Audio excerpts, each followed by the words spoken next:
We have a black-owned social media outlet called Black Enough.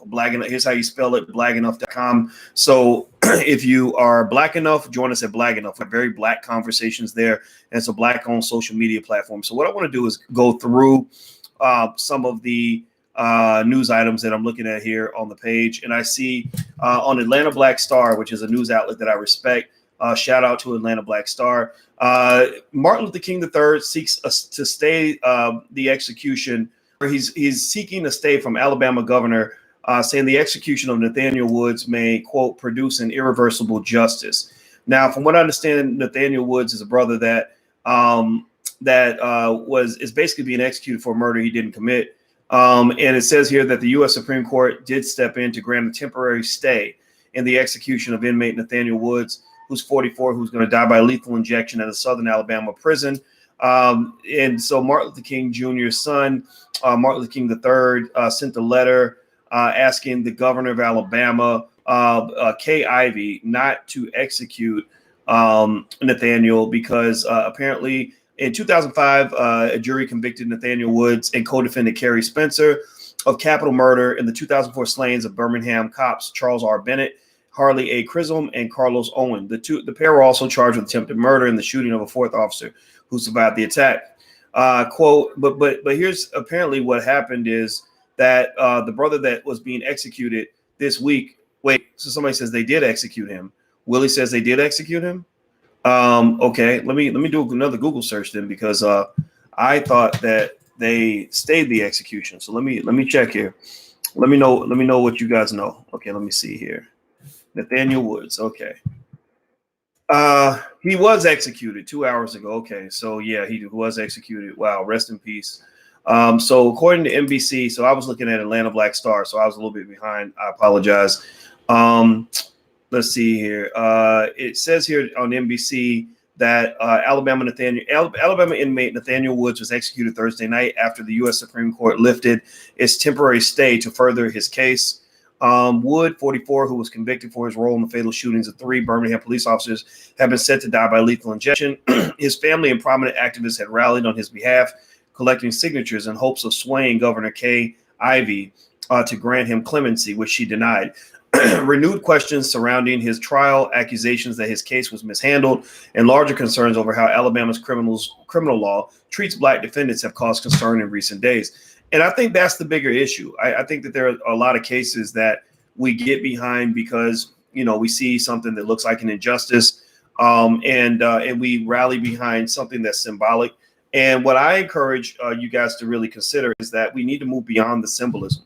We need to get past this point where we all get, pumped up about one person's situation or one person's trial or one person's execution, and then kind of realize that we're dealing with systematic issues. Your enemy in the world is not individual racism. Your enemy in the world is systematic racism. There's a difference between a factor that is systematic and a factor that is individualistic. For example, when you talk about black wealth, I'm you guys know I'm a finance professor. I have to repeat that so people know I'm not just running my mouth on the internet. And one of the things that we taught our students at Syracuse about wealth is that there are different factors that will move a stock market. There are what they call idiosyncratic factors. Idiosyncrasies are one-offs. They're just one specific situation. So we ignore the idiosyncrasies. When we're analyzing stocks, we don't even look at the individual stock. We look at portfolios of stocks. We look at the collective of stocks. We look at systematic factors that impact the market. That's what you're supposed to be looking at, because that's what's making the difference.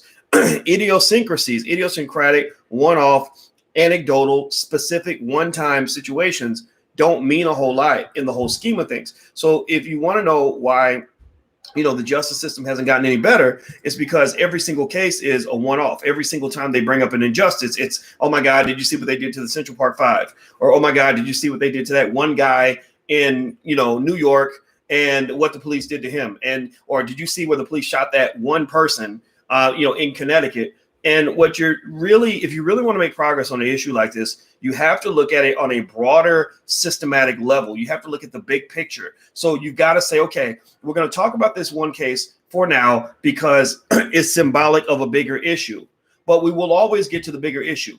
We will always get to the bigger issue. Because if you never do that, then they'll never respect you. They'll never give you anything worth having. They'll only give you symbolism. And that's why you didn't get anything out of the Obama presidency, is because you were so caught up in the symbolism. Oh, look at Michelle and Barack. That's one black family that's doing much better. We're so happy about that. But I don't care about one family. I'm sorry. It doesn't mean it doesn't matter. It just means one family is just one family. I want to see 100,000 families do better. I want to see 100,000 situations improve. I want to see the courts review thousands and thousands of cases, not just 2 or 3. When the Central Park 5, when they got justice, that's 5 guys. Do you know how many thousands of other people there are who went through similar situations? Do you really think? Give me a yes or no. Give me a yes or no. Do you really think that the Central Park 5 were the only 5 black guys who were beaten by the cops or forced to a confession? Do you really think? Yes or no? Do you really think that they were the only 5 that they did that to? No. There were thousands. So we got to look at the bigger issues. I think that these one-offs, you ain't getting nowhere with that. It ain't taking us nowhere. You're not getting real justice. So you got to rethink how you process this. So the next story I see here on Atlanta Black Star, and I'm just kind of going through the news. And this is just something I just decided to do called Dr. Boyce Does the News. So I'm just literally going through news stories and kind of giving you some perspective on it. Here's one that says, this is the Atlanta Black Star. The title says, think about inclusion. French actress Issa Maega calls out France's film industry for stereotypical parts. So apparently France has, now the reason I don't have to even read too deep into these stories is because you're seeing the same story over and over again. Usually when you have the black experience reported in black media, it's usually, this black person went through a racist experience, or this black person experienced an injustice, or this black person spoke out about racism, or this black person got a really cool job, or got an award or something, right? It's again, these one-offs that are built on a specific way of thinking about race that actually is very limiting for you as a community. So she's basically talking about inclusion and how France's film industry promotes stereotypes of black people. And I don't disagree. I'm sure that the French film industry is just as racist as Hollywood is. So the $1 million question is this. If you don't like the way white people make their movies, then why aren't black people making our movies? Seriously, if you don't like the way white people are running things in their own house, then why aren't black people trying to build their own house? If you don't like the way white people are portraying black people on screen, why aren't black people portraying black people on screen? Why is it? This is the $1 million question now. Pay attention. Why is it that you are waiting for them to give you permission to see yourself on a screen? Why are you waiting for them to decide what you're going to look like when the movie gets made? Why aren't you just making the damn movie? I'll just tell you, I know if people, I'm sure if Asians were unhappy with the way Asians were being portrayed on screen, they would, they know how to make movies in China. They make their own movies. They're like, yeah, we're not worried about how Asians are portrayed because we own the whole damn industry. So I would just say that you got to realize that you get to where you're like a broken record. You complain about the same stuff over and over and over again, and over again, nobody listens to you. Over and over again, everybody laughs at you. And so I would encourage you to kind of process and rethink how you view things. Now, Tyler Perry, Willie mentioned Tyler Perry, as a guy who built his own table and built his own thing. That's true. Now Tyler Perry gets to wear Madea dresses whenever he wants to. He can't nobody tell him what he can and can't wear on screen. Now, if you have a problem with Tyler Perry wearing Madea dresses, because that studio is the house that Madea built. I gotta be careful. I'm going to Atlanta next week. Me and Andre Hatchett are doing a thing down in Atlanta. I'll tell you guys about it. But if you don't like the way Tyler Perry's making his movies, then there should be other versions of Tyler Perry Studios. Whites have hundreds, even thousands of film production companies.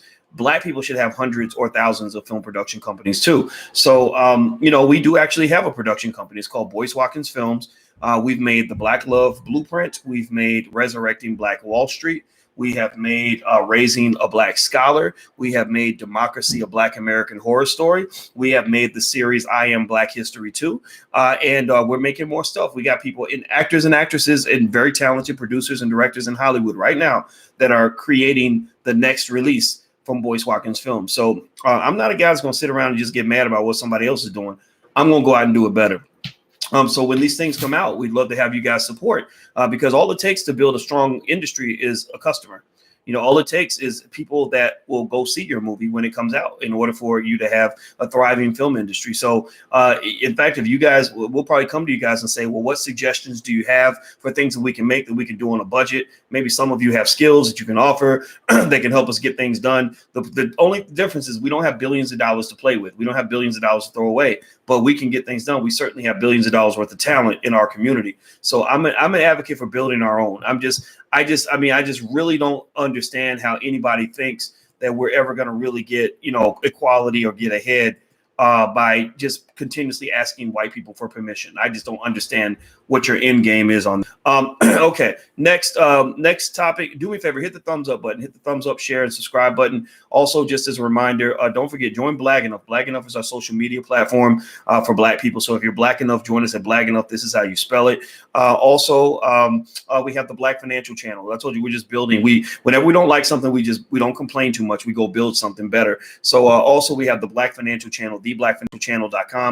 So if you're interested in what's going on financially, everybody Black should be interested in economics. Everybody Black should be interested in money. Everybody Black should want money. Everybody Black should want to understand money, how to make money, all that stuff. So that's all we talk about is money on the Black Financial Channel. The URL is theblackfinancialchannel.com. THE, that's theblackfinancialchannel.com.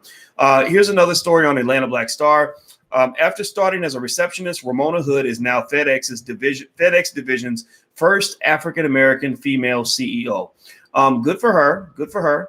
And I think that's great. I don't think it's any more remarkable than Black people who start their own businesses, but I do think it's impressive. I mean, she navigated the landmines that come with, white corporate America, and she got, a position that she should be very proud of.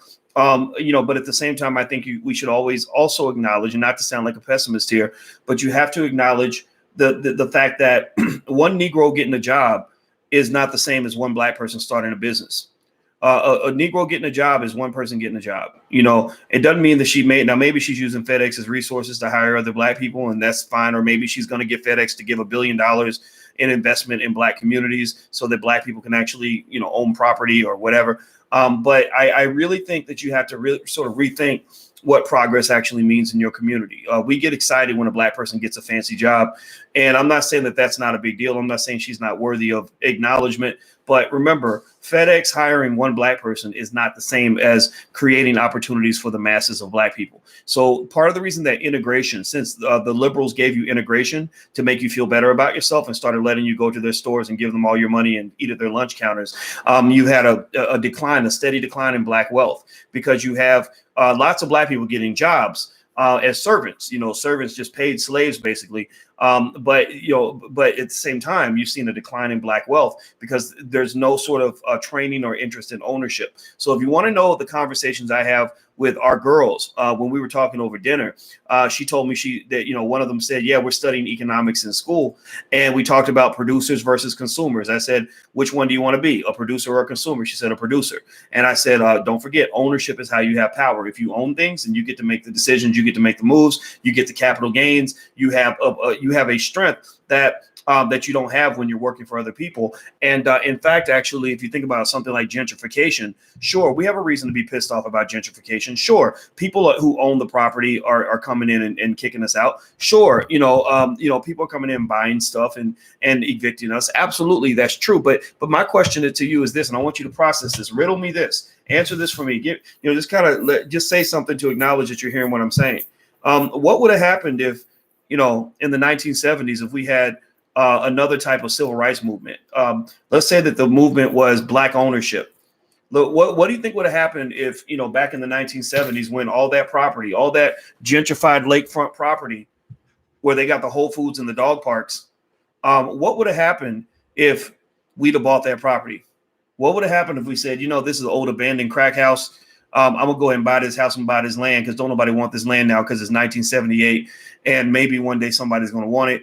But right now it's very cheap. In fact, the city might give it to me for almost nothing if I just keep up with the taxes. What do you think would have happened if we had been as committed to ownership as we are committed to basketball, football, and busting rhymes and stuff like that? I mean, really think about this. Like that's the thing that's where gentrification comes from a lot of times. And the power of it is, it's about sort of owning stuff when nobody wants it.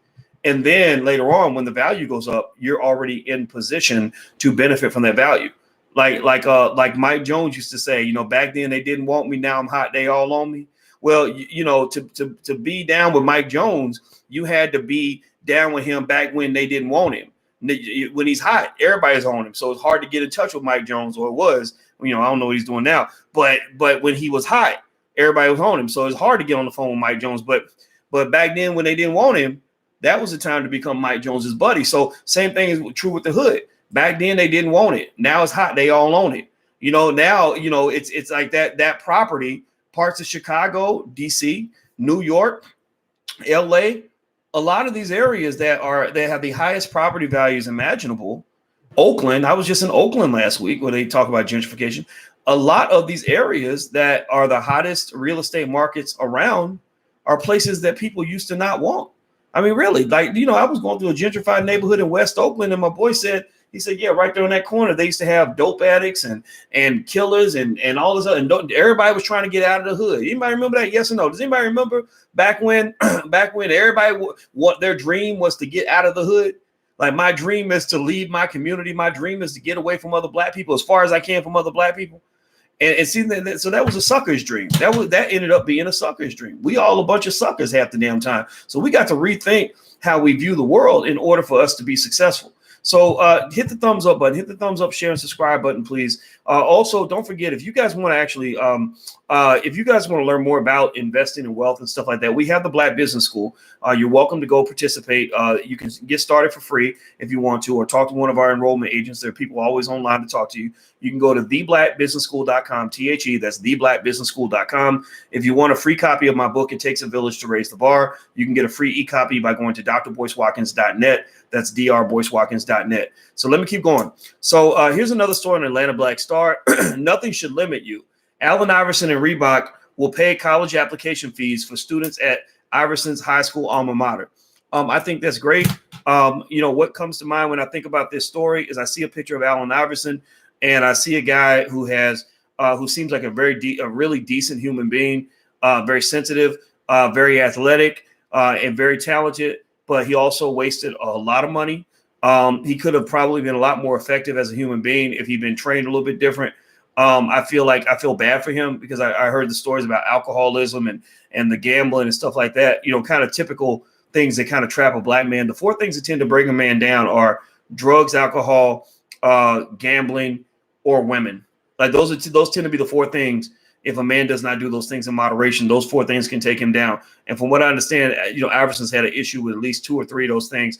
I'm not dissing him, though. It's just true. But I do like his heart, and it looks like he's giving back. And I think giving back is great. So him and Reebok, who apparently he has a good deal with, he's got some sort of deal where they're going to give him a lump of money or something that he can retire on, which I think is awesome for him because from what I understand, his financial situation is exactly what he wanted to be. But I'm sure he's got money somewhere, and they're paying college application fees for the students. If I had a bunch of money from Reebok, and I said this when I met with the president of the Air Jordan brand, if I had a bunch of money, I would not be paying tuition or application fees for black people to go to college. And the reason I would not do that is because the reason black wealth is dropping to zero is because too many black people are going in debt to go to college. I'm not saying that black people should not go to college, and I'm not saying that student loan debt is always a bad decision. But what I'm reminding you of is that if you take 100 black college freshmen, 52 of those individuals are never going to graduate from college. 52 out of 100 are never going to graduate, but they're going to have debt. So they're probably going to be stuck in debt without a degree and also no marketable skills to allow them to earn the income to pay back the degree. I can name about 15, 20 people that are in that position right now. 35 years old, still got debt from when they were 18 because they signed up at DeVry or one of these for-profit schools that's basically designed to take advantage of black people. The other 48 that do graduate, half of that 48 will actually default on their student loans. That means that they will not be able to repay that debt, which means that they will end up with bad credit, which means that they will not then be able to participate in the American dream. The American dream is not a house and a car and a picket fence and a 2-car garage. The American dream in terms of wealth comes in 3 categories: stock investing, real estate investing, and entrepreneurship, owning a business. All three of those things are easier to do when you're not buried in debt and if you have a decent credit score. So ultimately, most of the reason black wealth is going to drop to zero, the median black wealth, is because the vast majority of your talented 10th, the vast majority of your most educated, technically educated, white educated black people, and I'm white educated too. I mean, I got my PhD at Ohio State, right? So we're all white. A lot of us are white educated, but the vast majority of your white educated black people are not net positive in terms of net worth. Many of them, they look the part, maybe they're making a little bit of money. They certainly dress the part. They speak the language. They have the education. Maybe they have the fancy job. But what's unfortunate is that many people that have the fancy jobs that you get after you graduate from college don't actually have any real skill when it comes to having the ability to make money and build real wealth, largely because they've never been taught what wealth really is. Most college graduates, in my experience, don't even know what wealth actually is. Like their goal, if you say, well, what is your goal? My goal is to get a job making a certain amount of money. And that's part of it. But it's almost like if you ask a basketball coach, well, what kind of player do you want? And a coach isn't going to say, well, I want a player who can jump really high. Like, sure, that might be part of the package, but jumping high does not guarantee you're going to be a great basketball player. Nor does it mean that you can't be great if you can't jump. Larry Bird could barely get an inch off the ground, but he was one of the greatest players of all time. What a coach would look for is he'd say, I want a great basketball player. I want a guy that can get the ball through the hole, right? A guy who can find a way, whatever style he uses, to get the ball through the hoop. It might involve jumping. It might involve shooting. It might involve quickness. It might involve dribbling. It might involve, passing the ball. But either way, I want a guy that can get the ball through the hoop. So getting the ball through the hoop from an economic standpoint means having a positive net worth. It means that at the end of the game, you score more points than the other team, right? What does that mean? That means that your assets exceeds the amount of debt you have. The debt is the other team. Your assets is your team. So if your offense and the point, your team, if you score more points than the defense, which is your debt, then you win. But if the defense scores more points than you do, or the other team scores more points than you do, then you lose. So most black people, the reason black wealth is dropping to zero by 2053 is because most black people are losing. So when I spoke to the president of the Jordan brand, a guy that I really like, I don't think he's president anymore, but I really like this guy. I liked all the guys I met at the Jordan brand. I got to just keep it 100. I never met Michael, but I like the guys that he picked to put in that position, and they respect me, and I respect them back. So I'm gonna show respect. But I am going to say this, when I did talk to them, I said, really, I think it's great that Nike's helping black kids go to college, but that's not the answer. More jobs and more college attendance is not the answer for black people. Black people need capital, and they need know-how in terms of building their own businesses, because black people don't need formal education. Black people need freedom. They don't need more white people teaching them teaching them the white man's version of being black. They don't need more white people teaching them, how the world works, because whatever they're teaching us is not working. Because when you got your most educated black people who are still in the struggle, who are coming home angry because of the racism on their job, who are dying with a negative net worth, who don't understand the basics of even what it takes to even create a job for another black person, who don't have any sort of marketable skills that allow them to earn an income. If a white man is not offering a job, that's a very horrible, vulnerable position to be in. So I told him, I said, look, I said, I'm going to do this anyway, whether you give me the money, whether you guys help me pay for this or not. I said, but really, I know the solution. The solution is very easy. If we go to every hood in America, go to about 50 to 100 different black neighborhoods, and we put up entrepreneurship centers where we hire, maybe 1,000 teachers that can teach the 3 pillars of wealth: stock investing, which can be taught in a day; real estate, which can be taught in about a week; and entrepreneurship, which can be taught over a series of months. It takes less time to learn to be an entrepreneur than it takes to learn how to be a good basketball player. But yet we have an oversupply of basketball players and an undersupply of job creators. I'm not saying that it's bad to be a basketball player. I'm just saying that I'm sick and tired of seeing black men trained to be athletes and then getting into the real game of life and losing by 150 points. Seriously, I mean, if you're a player and you're trying to win the game, why would you not want to win the game that actually matters? Why are you trying to win the little boy's game, but you can't win the man's game? The man's game is the economic game. The man's game is the game that white man's playing on you when he's got you on your knees, massaging his testicles so that you can beg him to help you feed your family. Seriously. So to me, the goal for black people, for black youth, if I go out and I get, access to $100 million, I already know what the solution is. I already know exactly what it would take to empower, a few million black people. We just got to get on board. I've got a platform. That's what I'm preaching. That's what I'm talking about. Try it. I'm a financial scientist. I see exactly what the issue is. I see exactly what the sickness is. I see exactly what the remedy is. I see exactly what the vaccine looks like. And at an early age, our children need to be economically vaccinated from the poison of white supremacy. You talking about coronavirus and all this other stuff? Y'all got the broke ass nigger virus that's going all throughout your community. The broke Negro virus is everywhere, and it's infected everybody, and you don't know how to stop it. And I'm just telling you that there is a vaccine out there, but the people that are infecting you are not the ones who are going to create the appropriate vaccine. A white man will never release you from the grips of white supremacy. They will never, you will never find a day where those who benefit from your oppression are ever going to help you free yourself from your oppression. Why in the world would they ever do that? Why in the world, if I'm benefiting from exploiting you, why in the world would I ever teach you how to be liberated and escape your exploitation? Because then I'm affecting my own survival. I'm affecting my own survival. If I'm living off of your exploitation, then I have no incentive whatsoever to help you to become free. So the broke ass Negro virus, I'm not going to say broke ass nigger virus, but you just know that when I say Negro, I'm thinking, you know what I'm thinking about. But seriously, the broke ass Negro virus is everywhere. And it's been infecting our community for decades because whenever we show up and we say, hey, massa, I need a cure. I needs the cure. I got the BAN. I got the broke ass Negro virus. Can you give me some medicine, sir? And they're like, sure, boy, here, put this in your system. And then you inject that in your arm. And instead of giving you a vaccine, he's giving you heroin. Instead of giving you something that's going to make you healthy, he gives you something that makes you sick. Instead of giving you something that will make you free, he gives you something that will make you a deeper slave. So you link into this system. He says, here, you're broke, come work for me. And then you're dependent on him for a job. Oh, you're not educated? Well, come to us. Let us educate you. And then you're dependent on him for education. Oh, you want more? You want me? Here we got media. Come on. Come watch the media we have. We have good entertainment for y'all, right?